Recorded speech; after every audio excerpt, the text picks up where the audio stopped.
TVN 한국교통방송입니다.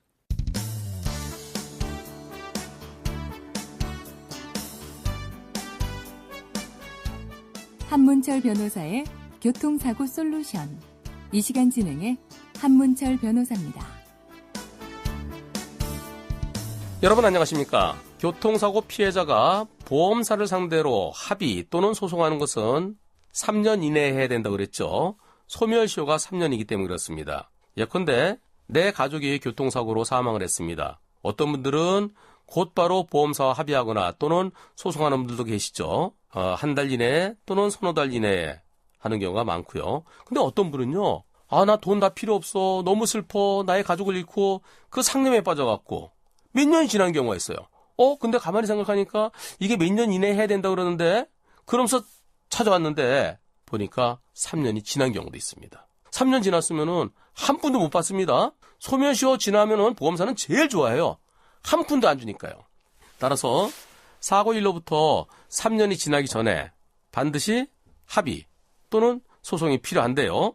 여기서 치료를 오랫동안 받다 보면 사고 난 날로부터 3년이 아니라 5년, 7년 또는 그 이상 되는 경우도 있습니다. 어릴 때 교통사고 당해갖고요. 초등학교 1학년 때 지금 20살이 넘었는데도 아직까지 치료를 받는 경우도 있어요. 보험사가 치료비 대주는 경우도 있습니다. 많이 다친 경우죠. 식물인간 상태에서 지금은 조금 좋아져갖고 식물인간 상태는 약간 벗어난 상태. 그런 경우는 보험사가 치료비를 계속 대주고 있으니까 소멸시효가 완성하지 않은 겁니다. 오늘 제가 말씀드리고자 하는 것은 사고 시로부터 오랜 시간 동안 치료를 받고 있을 때 예컨대 5년 또는 10년 또는 15년 저는 그런 경우를 다 봤어요. 사고 난 때로부터 시간이 많이 지난 경우는 합의가 유리할까요? 소송이 유리할까요? 피해자 과실이 큰 경우는 소송하기 어렵습니다.